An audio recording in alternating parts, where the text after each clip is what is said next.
anyway, did some maintenance on the skull. The foam gave way.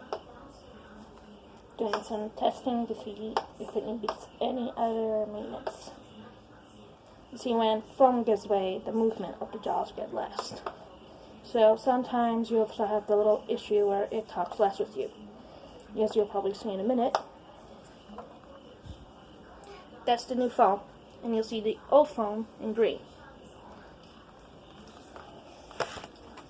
I don't know if anyone goes out of their way to explain this in their tutorials, but yes, all masks of any kind made by you or others need maintenance. Sometimes it's a touch-up paint job, sometimes for masks like this one, well, one's made by DVC or Dream Business Creations. You may, depending on how you did the foaming, you may have to do some maintenance.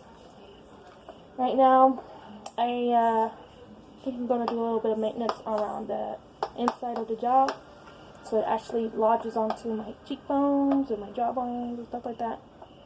But so far, it looks a lot better than it did earlier. Earlier, compared to previous videos, it just would not move this much. I would really have to exert my jaw just to get it to do anything. Right now, I'm not exerting my jaw at all. It is talking right with me. I know it's kind of silly, but when I do maintenance, I always do the because if you're going to do photos, especially with spook time coming right up, you want to have a to spook people. Why haven't I done the filter for the inside of the mouth like other people do for their costumes? A lot of them are skull dogs right now. You've probably seen them around.